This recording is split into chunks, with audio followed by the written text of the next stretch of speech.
뉴스 깨어있는 방송 한국의 뉴스 채널 YTN 뉴스 FM. 전원책과 함께하는 출근길 시사 프로그램 출발 새아침.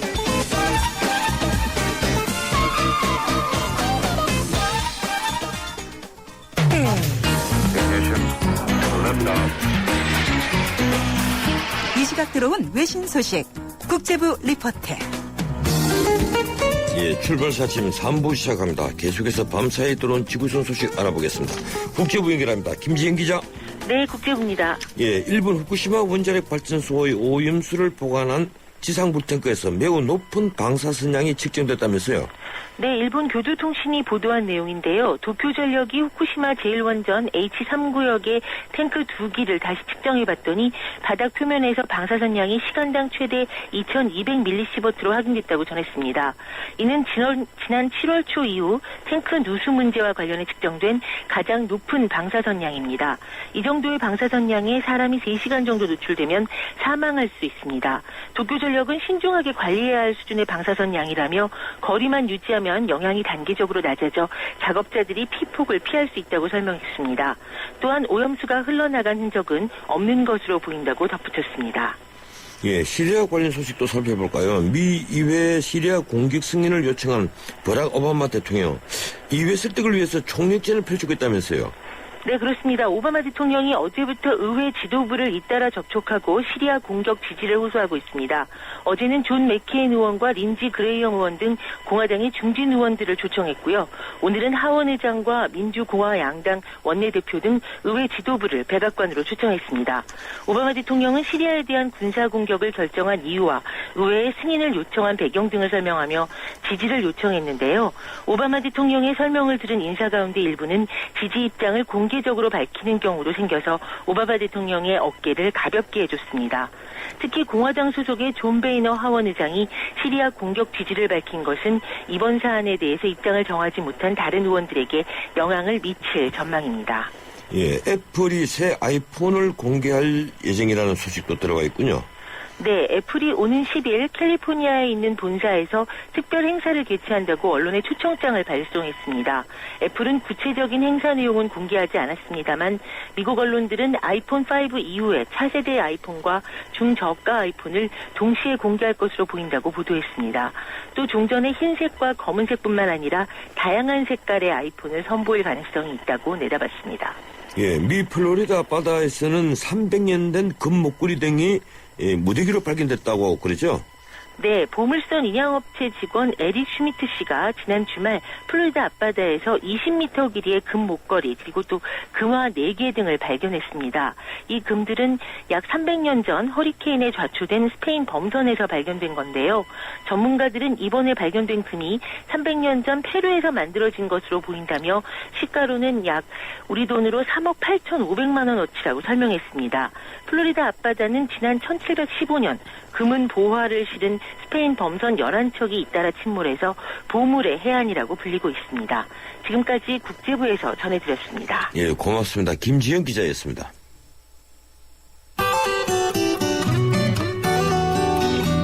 쾌청한 가을날입니다. 기분 좋게 하늘을 바라보며 달리기 좋은 날인데요. 출근길은 맘처럼 속도가 잘 안 나고 있습니다. 고속도로 위로는 제2경인 고속도로 인천 쪽으로 서창분기점 부근으로 갑자기 더 밀리는데 이유는 역시 사고였습니다. 서창분기점 부근 1차로에서 화물차끼리 부딪히는 사고가 있었기 때문에 문학에서 서창분기점까지 5km 구간 밀립니다. 서울을 순환하는 서울 외곽순환고속도로는 판교에서 일산 방면으로 성남 부근 2차로에 낙하물이 있기 때문에 낙하물 주의하셔야겠고요. 계양에서 송내 구간, 조남에서 수암터널, 평촌에서 청계 요금소까지 속도 내려가고 있습니다. 출발 새 아침 교통정보였습니다.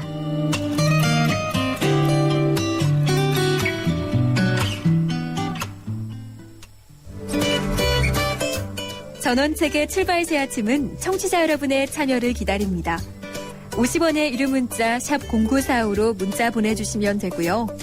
골뱅이 YTN 날스타트 트위터로도 참여 가능합니다. 좋은 의견 많이 남겨주세요.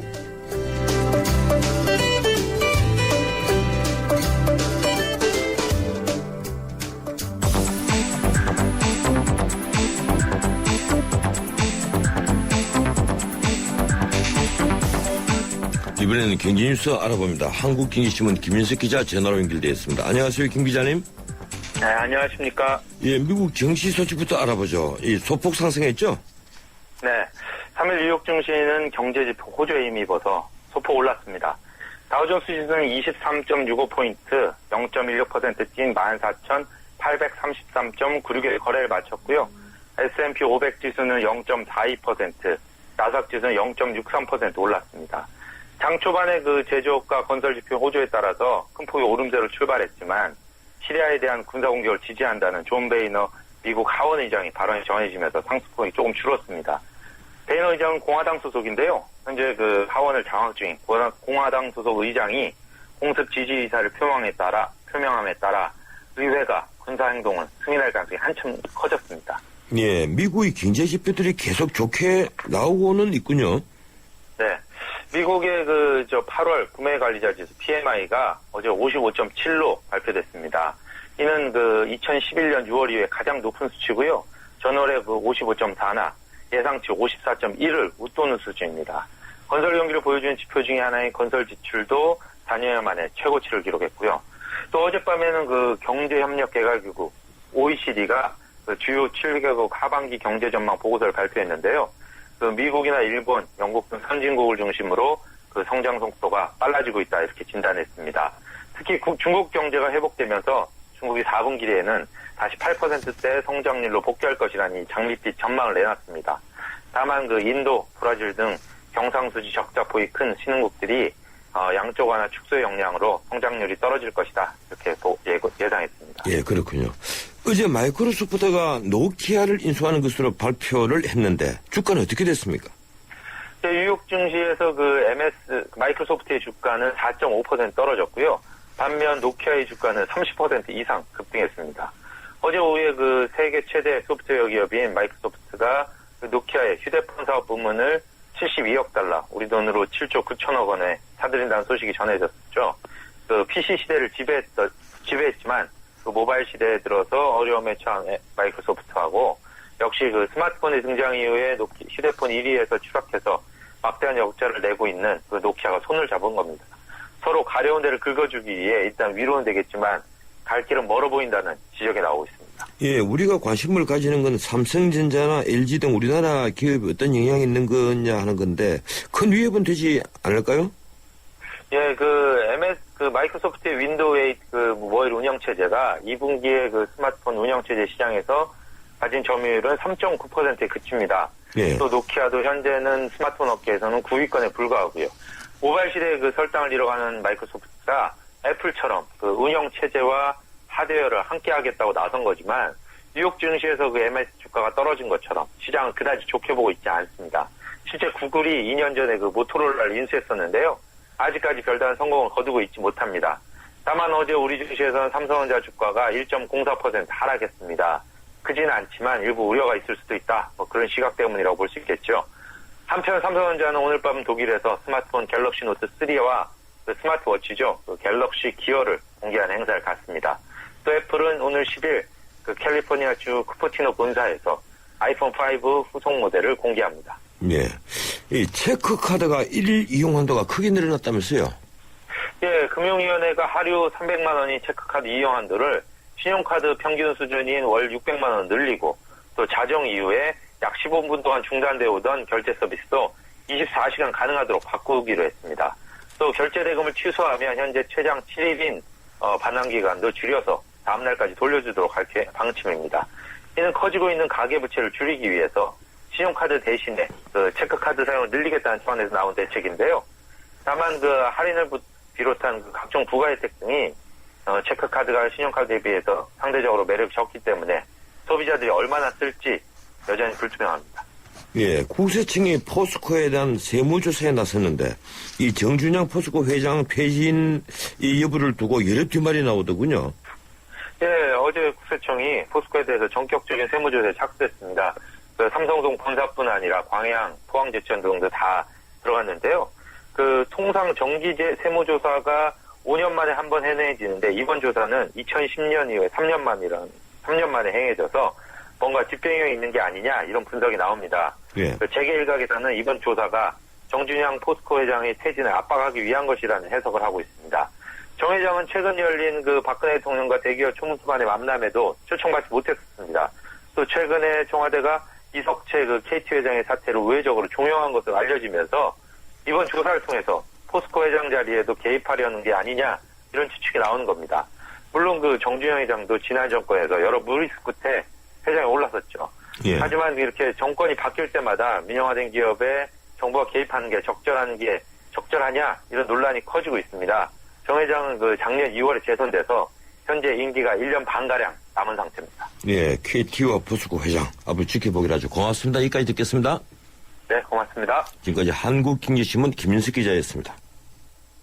김태희 씨, 케이블 광고 잘 보고 있는데요. 소개 좀 해주세요. 케이블 하면 TV밖에 몰랐는데 인터넷, 집전화, 알뜰폰, N스크린에 UHD 시범 방송까지 케이블로 되는 게 엄청 많더라고요. 방송을 넘어 스마트 라이프까지 케이블의 능력엔 한계가 없습니다. 김태희가 추천하는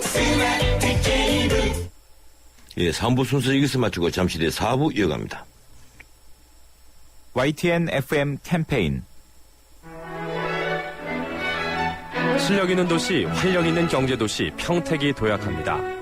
초인류 기업들과 함께 첨단 산업도시로 성장해 나가는 평택. KTX 역사 유치로 대한민국 교통 중심지로 성장하는 평택.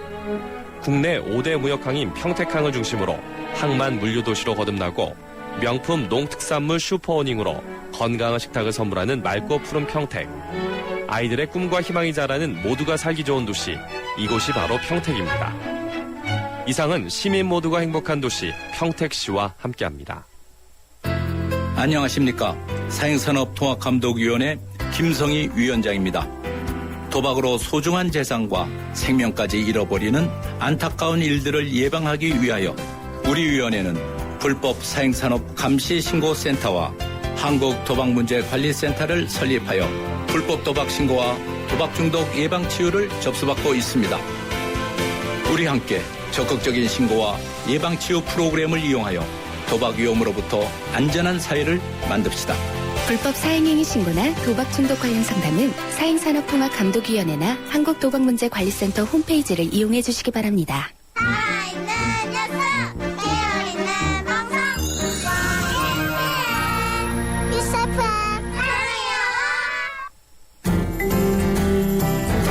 뉴스의 체감 온도를 높여드립니다. 전원책의 출발 새 아침. 예, 전원책의 출발 사침 4부 순서 시작합니다. 예, 지난달 27일 교육부가 대입 전형 간소화 및 대입제도 발전 방안을 발표했는데요. 전문가들 사이에서도 그 신뢰성을 놓고 의견이 나뉘는 상황입니다.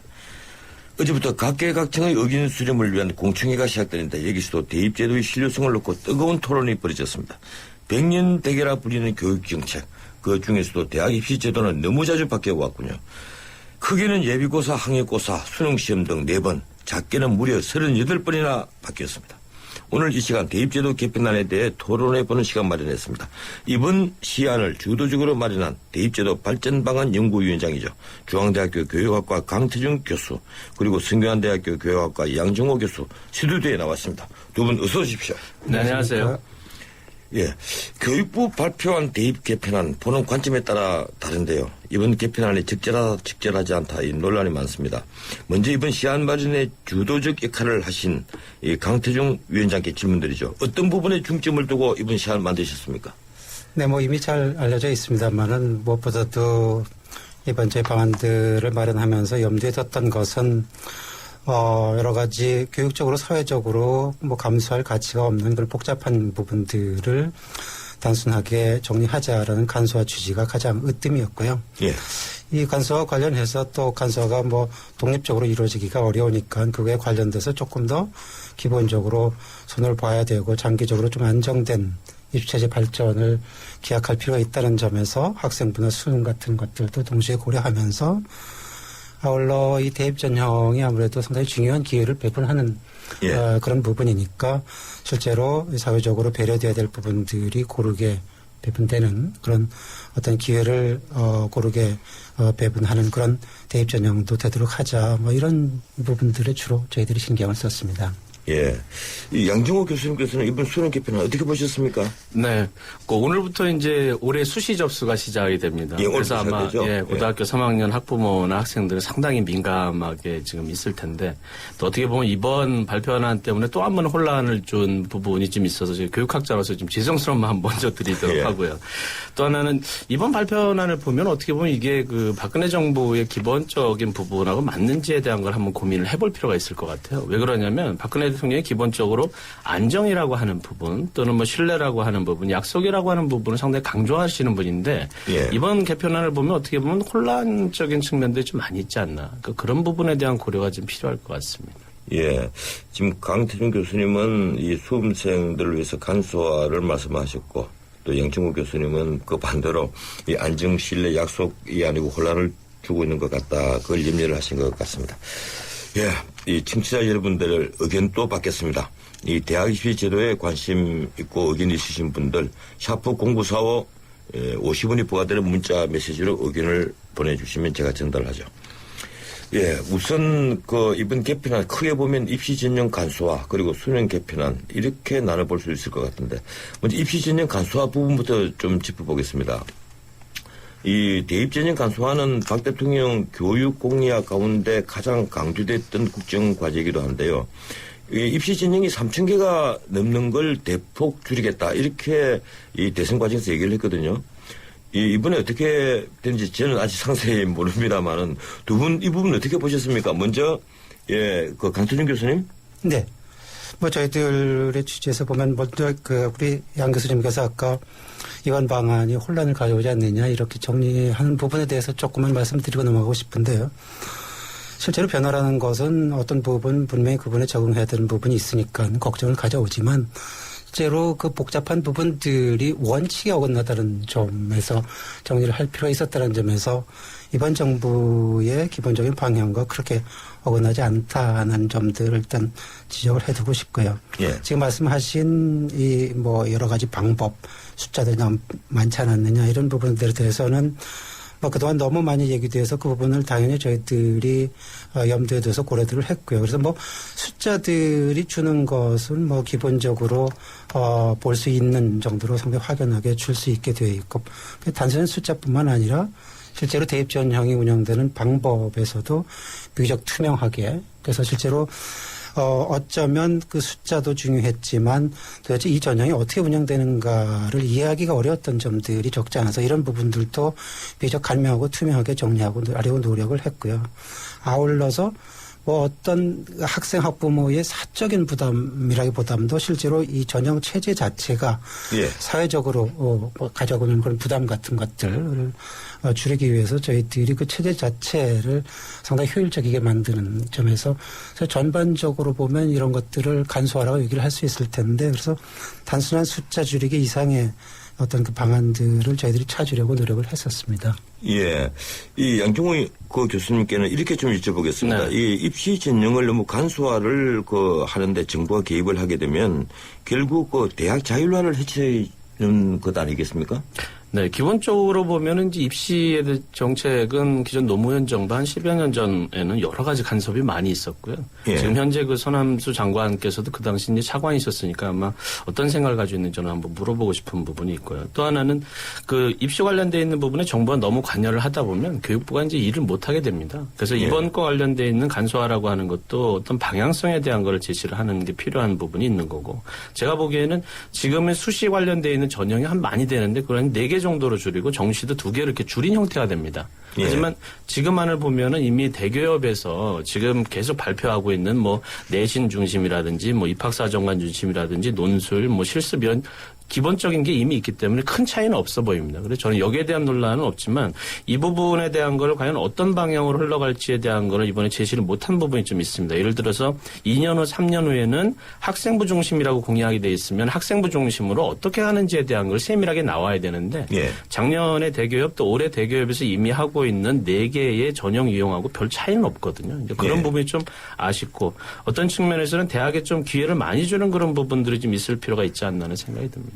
예, 이 강 교수님께서 방금 그 양 교수님이 말씀하신 이 부분에 대해서 어떻게 답변하실 수 있겠습니까? 실제로 이게 어떻게 흘러갈지 이제 얘기가 되지 않았느냐 한 부분들인데 이 부분들은 열려 있다고 볼 수 있지만 실제로 이 안을 가만히 보시면 실제로 지금 예컨대 논술 같은 것들이 늘지 않겠느냐 이를테면은 수능을 수시에 반영하는 데 대해서 지향하도록 요청을 하고 있기 때문에 이런 등등해서 마지막 가능한 시나리오가 여러 개 있을 수 있습니다. 그렇지만 저희들이 그 안에 깔려있는 다른 취지들을 보면 비교적 자연스럽게 대학들의 자율들을 크게 구속하지 않으면서 대학들이 여러 이해관계, 자신들이 갖고 있는 여러 이해관계들을 자세히 따져서 방안들을 강구한다면 적어도 저희들이 염두에 둔 그런 어떤 그 노정들을 보면은 차츰차츰 학생부를 자연스럽게 대학들이 스스로의 어떤 역량 강화를 통해서 자연스럽게 채택해 가도록 이런 길들을 터놓는 이런 방안들이 안에 들어 있습니다. 예. 아까 그 양 교수님, 아니죠. 강태준 교수님께서 말씀하신 이 모집 시기, 네. 그 수시가 4분으로 바뀌고 정시가 2분으로 지금 축소가 되는데, 여기에 대해서 뭐 많은 또 그 수험 관계자들이 의견이 있을 것 같습니다. 먼저 강태준 교수님, 이렇게 그 모집 시기를 단순화하는 데는 찬성을 하십니까? 지금 저한테, 우리 장 교수님한테. 예. 제가 강태준 교수님에게 먼저 물었습니다. 모집 시기를 단순화하는 데는 찬성을 하십니까? 예, 모집 시기가, 단순화할 이유가 있습니다. 모집 시기를 이렇게 늘릴 현실적인 이유라든가 어떤 교육적 사회적인 이유는 저희들이 없다고 봤습니다. 예. 예, 이거 아까, 그러니까 이게 6번에서 4번 이렇게 준다는 거. 그러니까 선택 기회에서는 사실 변화가 없습니다, 지금. 다만, 대학에서 채택할 수 있는 전형 방법의 개수가 수시에서는 4개, 정시에서는 2개로 제한하도록 저희들이 요청을 하고 있죠. 예. 그 양 교수님께서 어떤 의견이십니까? 이 부분에 대한 건 약간 좀 복잡합니다. 지금 왜냐하면 이게 왜 복잡하냐면 지금 현재 이제 고3 오늘부터 이제 수시가 진행되는 학부모님들 입장에서는 기회를 최대한 활용하려고 합니다. 예, 그렇겠죠. 근데 정부에서 이제 작년부터 수시에서는 6번 지원할 수 있도록 했는데 6번 지원하는 방식이 어떻게 되어 있냐면 학부모들이 선택을 할 때는 수능이라고 하는 거를 보기 전에 지원을 하기도 하고 수능을 본 다음에 이제 수능 점수에 맞춰서 적당한 대학을 다시 지원한 2가지 번의 기회를 이제 갖기를 원하거든요. 근데 지금 안에서 보면 어떻게 보면 9월 달에 한 번 기회를 하다 보니까 수능을 보기 이전에 학생들이 지원을 해버리는 거예요. 그러다 보면 본인들이 가지고 있는 기회라고 하는 6번의 기회라고 하는 건 제가 보면 많이 제한됩니다. 그러니까 그런 부분에 대한 고려가 약간 좀 미진하지 않나 하는 생각이 듭니다. 예. 이 시간 없으니까 이 부분은 제가 좀 더 토론을 하고 싶은데 다음으로 넘어가죠. 이 수능 개편안에 대한 얘기인데요. 먼저 문이과 통합 부분입니다. 아직 결정된 부분은 아니고 3가지 안이 나와 있다는데 먼저 강 위원장님께서 문이과 통합 을 시안에 넣은 이유를 좀 말씀해 주시겠습니까? 네, 기본적으로 우리나라의 그 고등학교 교육과정 취지 자체도 사실 이런 문이과라는 단순하고도 경직된 어떤 이 구분 체제 같은 것들을 이미 지향을 하고 있고요. 이런 부분은. 그 실제로 우리가 현실적으로 보다도 학생들이 비교적 단순하게 나뉘어진 이런 교육과정을 통해서 진로를 결정한다는 게 현실적이지도 않고 우리나라 장래에도 바람직하지 않다는 것에 대한 생각들은 교육계뿐만 아니라 널리 공유되고 있는 것 같습니다. 그러니까 이런 문제가 있음에도 불구하고 우리의 그 대학 수학 능력 시험은 현실적으로 이른바 전통적인 문이과 구분을 상당히 배타적으로 고정시켜 놓고 있죠. 예. 그래서 이런 부분들은 교육적으로나 미래를 보거나 정리되어야 될 필요가 있는 것이고 이번에 저희들이 기본적으로 간소화에 관심을 두지만 실제로 이 간소화를 위해서 다른 좀 더 기본적인 이 수능과 같은 기본적인 부분들을 건드리지 않을 수 없다는 점을 인정한다면 이 부분을 건드릴 때 가장 핵심적이고 중요한 부분들을 아무래도 고려를 해야 되지 않겠느냐 이런 생각에서 수능의 가장 중요한 부분 변화를 기한다면 중요한 부분들을 드러내고 우리가 최소한 논의를 활발하게 해보자 이런 취지에서 안들을 제안을 했습니다. 예, 양정호 교수님께서는 이 점에 대해서 어떤 의견이십니까? 네, 저는 솔직히 강 교수님한테 이 문이과 관련되어 있는 융합 부분에 대한 게 소신이신지 한번 여쭤보고 싶은 생각이 드는데 왜 그러냐면 지금 현재 대학에서도 여러 가지 차원에서 융합이라고 하는 거 또는 뭐 문과 이과를 통합한다라고 하는 학과들이 만들어지긴 하는데 대학 자체에서도 칸막이에서 상당히 어렵습니다. 마찬가지로 지금 고등학교 관련돼 있어서는 교육과정상에는 문과 이과 구분이 없지만 대학에서 학생을 선발할 때는 문과 학생, 이과 학생이 올 수 있는 부분을 제한을 두고 있거든요. 그러다 보니까 고등학교 학생들이 거기에 맞춰서 공부를 안 할 수가 없습니다. 그런 현실적인 부분에 문제가 있는데 이번 관련된 문과 이과에 대한 통합을 너무 서두르게 된다면 나중에 학생들이 상당히 혼란스럽게 되고 또 하나는 이런 문과이과 통합 방안에서 가장 유리한 학생들은 문과 학생입니다. 어떻게 보면 문과 학생이 이과나 의대나 이런 데 갈 수 있는 기회가 열리기 때문에 그런 거. 그건 불을 보듯 뻔한 부분입니다. 그러니까 그런 것에 대한 고려들이 조금 있는 게 필요하지 않나. 현실과 이상이 약간 좀 괴리되는 측면이 제가 좀 부담이 됩니다.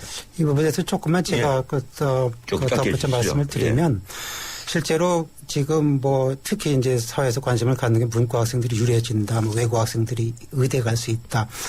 이 얘기들은 수능이 지금과 같은 그 말하자면 어떤 입시 결정력 같은 것들을 계속 가지고 간다는 전제로 되는 얘기입니다. 예. 그렇지만 이와 같이 적어도 저희들이 제안하는 안대로 간다면 수능은 지금과 같은 결정력을 가지지 않게 됩니다. 자연스럽게 그 난이도라든가 어떤 출제 범위가 밑으로 내려지면서 수능 외에 다른 전형 자료들을 대학들이 불가피하게 고려하게 될 수 있는 상황으로 바뀌게 되어 있습니다.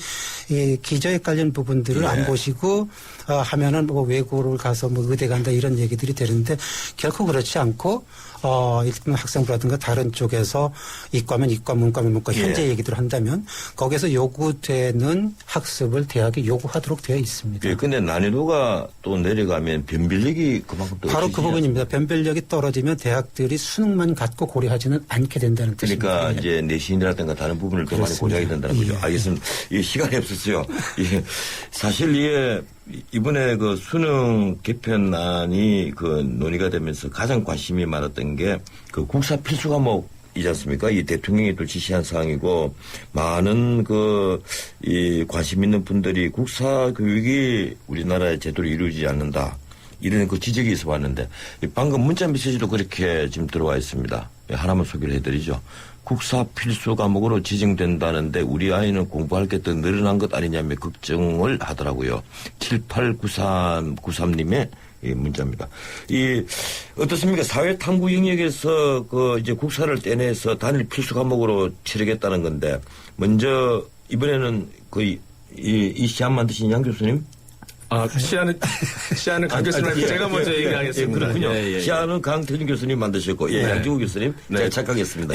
제가 보기에는 뭐 한국사 관련된 역사의 중요성에 대해서 우리나라 사람들이 거부하거나 반대하는 사람은 거의 없어 보입니다. 근데 그런 측면에서 봤을 때 분명히 필요한 부분이긴 한데 과연 한국사라고 하는 거를 수능이라고 하는 오지선다형 5개의 선택하는 이런 시험으로 보는 게 과연 필요한지 그런 게 필요한지에 대한 고민이 있어야 된다. 왜 그러냐면 내년도에 당장 그 교육부에서 그 사교육 관련된 조사를 하게 됩니다. 제가 장담을 하는데 내년도에 사교육 관련된 비용은 최소 1조 많게는 2, 3조 올라가게 됩니다. 그 이유 중에 하나는 국영수 관련되는 현재 사교육 비용이 5조에서 6조입니다.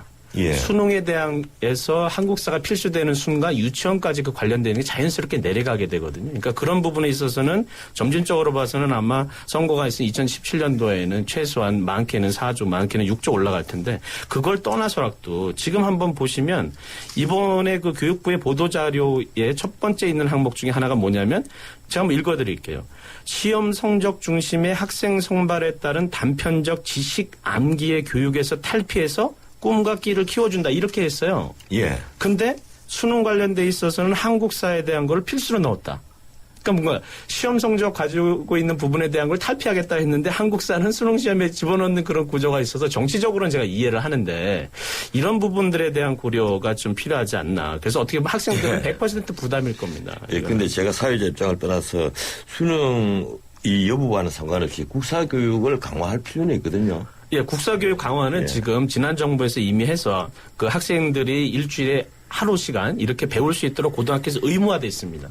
모든 학생들이 의무로 배우고 있거든요. 그게 과연 시험으로 해야 되냐는 저는 근데 뭐 수능에 들어가지 않으면 아이들이 공부를 하지 않으니까 이제 그런 문제가 나오죠. 그러면 모든 시험은 다 넣어야 되지 않을까요? 알겠습니다. 어떻습니까, 강 교수님? 네, 양 교수님도 말씀하셨지만 실제로 국사를 시험에 걸어서 공부시켜야 되겠냐, 특히 시험에 걸 때 선다형으로 정말 바른 공부를 하겠느냐 이런 걱정들이 있으신 것 같아요. 예. 실제로 이 방안은 어떤 우리 사회의 여론을 반영한 방안이라고 볼 수 있겠고요.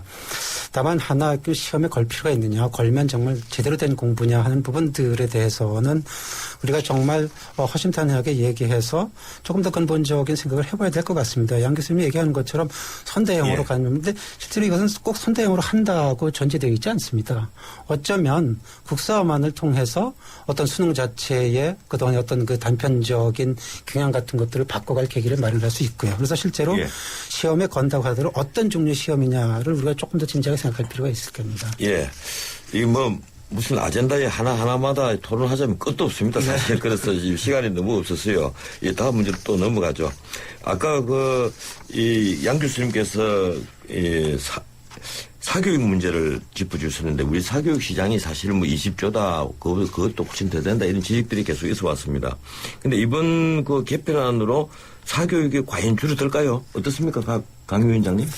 저는 사교육이 준다 는다 얘기하기 장담하기 어렵다고 생각합니다. 기본적으로 우리가 이 사교육이라고 하는 것들은 어떤 변화가 있으면 그 변화에 적응하기 위한 어떤 그 움직임들이 있고 특히 단기적으로 약간 이 사교육과 관련된 행위가 출렁일 거라고는 충분히 예상을 합니다. 그렇지만 이것들이 부담이고 사교육을 제어하는 거면 능사냐 이렇지는 생각하지 않습니다. 실제로 중요한 것은 바람직한 투자이고 정말 가치 있는 투자인가 사교육을 하더라도. 그래서 과목을 하나 늘린다고 늘어나고 이런 것이 아니라 어쩌면 우리 사회의 교육적인 관심에서 보면 아마 가능한 자원들을 최대로 동원하는 이런 행위 경향들을 보인다고 볼 수 있는데 그 안에서 아마 필요한 전략에 따라서 그 사회교육부들을 배분한다고 볼 수 있겠죠. 그래서 총량이 는다 준다 하는 이 짐작 자체는 상당히 자의적이고 정확한 판단들이 아니라고 생각을 합니다. 예. 양 교수님에게는 이렇게 제가 좀 바꿔서 질문 드리겠습니다. 이 사교육을 줄이기 위한 이 수능 개편안 어떤 방향이 좋다고 보십니까? 네, 사교육을 줄이기 위해서는 수능 개편이라기보다는 수능에 대한 거를 언급을 하지 않는 게 가장 좋습니다. 왜냐하면 하지 마라. 지금 박근혜 정부에서 지난번에 공약으로 제시한 부분에서 보면은 수능에 대한 얘기가 전혀 없습니다. 근데 이번에 공교롭게도 한 5개월 정도 내에 수능에 대한 얘기를 하면서 사교육 시장이 지금 출렁거리고 있다는 거죠.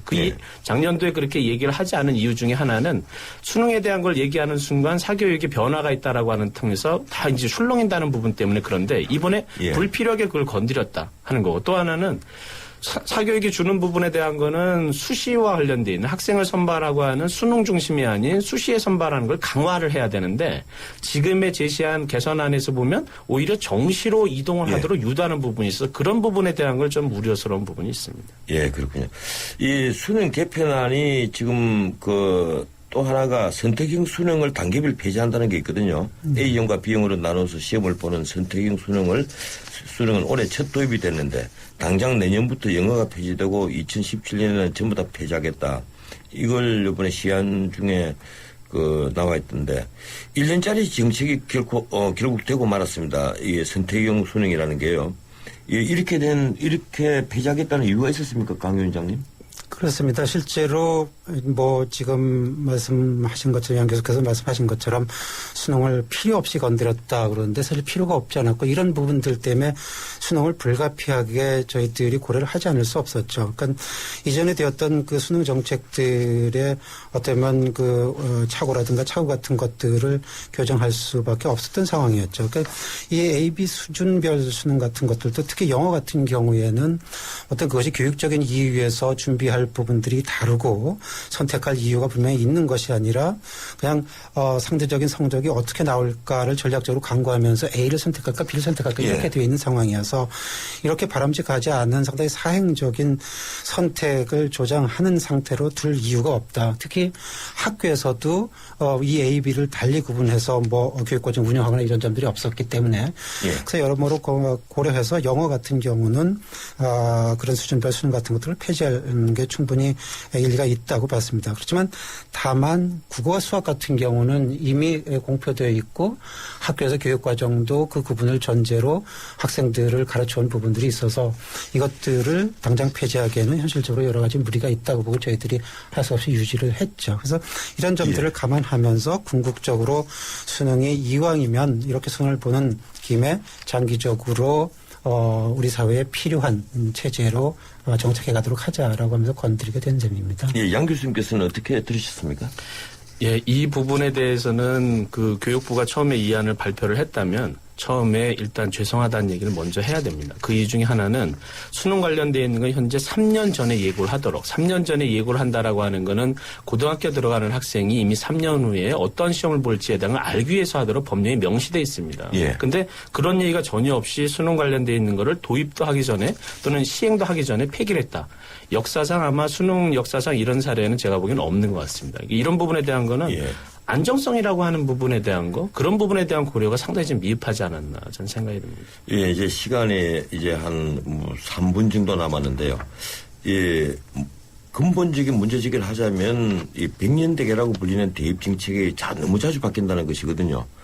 그 학생부 반영을 강화한다. 이번에 또 무엇을 하도록 권장한다. 이런 표현이 있는데 이 학생부 반영 강화가 어느 정도 선인지도 사실 지금 감이 잘 오지를 않습니다. 그런데 우선 왜 이렇게 자주 바뀌고 이걸 어떻게 앞으로 정착을 시켜갖고 얼마나 앞으로는 이 뭐 대입 제도에 대해서 사실 그 미국이나 프랑스 같으면 꾸준하지 않습니까? 바뀌는 것이 아니거든요. 우리는 언제쯤 이것이 안정화될 것 같습니까? 한 1분씩 드리겠습니다. 예, 먼저 먼저 강 교수님. 네.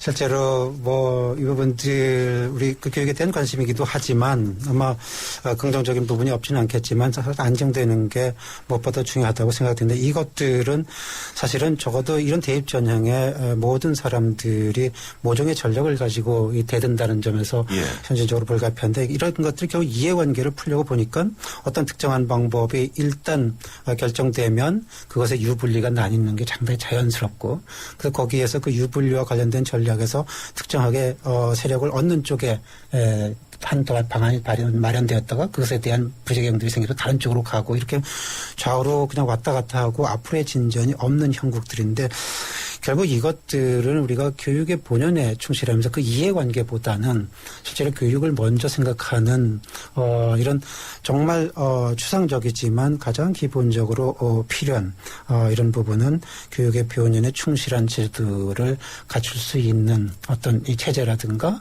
그것에 합의할 수 있는 이런 장치 같은 것들을 우리가 가는 게 필요할 것 같습니다. 예, 안녕 교수님. 네, 제가 보기에는 이 부분에 대한 거는 박근혜 대통령이 작년에 얘기하신 공약을 그대로 지키시면 문제는 없을 것 같아요. 왜냐하면 그 공약에는 수능에 대한 얘기가 전혀 없었습니다.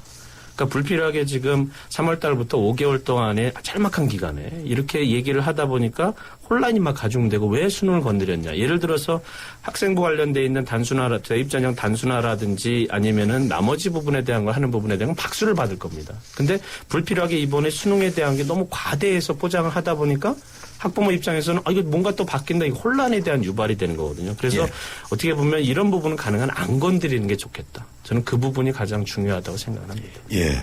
이 강 위원장님 이번에 의견 수렴을 위해서 공청회를 열죠? 네, 그렇습니다. 예. 언제쯤 최종안이 확정됩니까? 지금 적법조에서 두 부분으로 나뉘고 있는데 실제로 2015학년도 조금 더 가깝게 결정해야 될 부분에 대해서는 9월 중순 이내로 결정을 해야 되는 현실적인 필요가 있고요. 좀 더 장기적으로 갈 부분은 아마 10월 정도까지 가면서 결정을 하게 될 것 같습니다. 예, 이 공청회에서 여러 가지 의견이 나오면 그것을 반영해서 수정을 하긴 할 겁니까? 당연히 수정을 해야 되겠죠. 그 양 교수님께서는 그러면 그 이번 개편안에서 반드시 이것만 수정돼야 된다 하는 걸 하나, 둘 정도 지적이 좀 해주시죠. 네. 저는 반드시 어떤 걸 개편한다라기보다는 꼭 학생과 학부모, 그다음에 교사를 대상으로 한 설문조사를 반드시 하셔라. 그리고 거기서 학생들이 싫어하고 학생들이 부담을 느끼는 제도가 있다면 그 부분을 반영을 하셔라. 왜 그러냐면 이번에 교육부에서 성인 대상 1,400명을 해서 역사교육 관련되어 있는 걸 의견조사를 했습니다. 수능에서 한국사가 포함되어 있는 거는 실제 대상은 고등학교 학생이고 중학교 학생인데 성인이 예를 들어서 역사교육에서 수능에 필수하는 걸 찬성한다라고 해서 그대로 대상인 학생을 제외하고 이걸 시행한다. 저는 그런 부분은 맞지 않는다. 제발 여론조사를 하려면 대상한테 정확히 물어보고 그 관련된 부담이 있다면 시안에서 최종안에서 반영을 하는 게 저는 맞다. 이런 생각이 듭니다. 예, 참고로 지금 이 질문지 조사는 진행되고 있습니다. 예, 알겠습니다. 예, 우리나라 같이 학벌 사회, 이 대학 입학 수능 시험제도 정말 너무 희망성이 높은 제도입니다.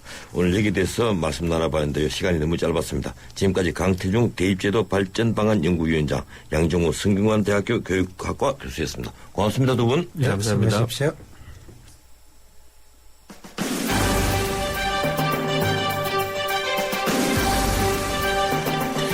최대의 독재자, 희대의 살인마였던 아돌프 히틀러의 선전상은 프로파간다의 천재 파울 괴벨스입니다. 그는 최후의 순간까지 스스로에게 최면을 걸곤 했죠. 바로 히틀러의 위대한 제3제국이 아리안족이 지배하는 꿈의 세계를 건설할 것이라는 최면이었습니다. 열세에 내몰려 패망이 가까워오자 그는 여배우와의 불륜으로 현실에서 도피하곤 했습니다. 그 괴벨스가 부하들에게 강조한 말들 중 하나입니다. 승리한 자는 진실을 말하느냐 따위를 추궁당하지 않는다. 우리 종북 좌파들이 했다는 발언들을 지킨 녹취록을 읽으면서 그들도 처자식들이 있을진데 어떻게 이런 말들을 할 수 있을까 생각하다가 문득 괴벨스를 떠올렸습니다. 오늘은 여기까지입니다. 지금까지 진행의 전인식 변호사였습니다. 내일 뵙죠. 고맙습니다.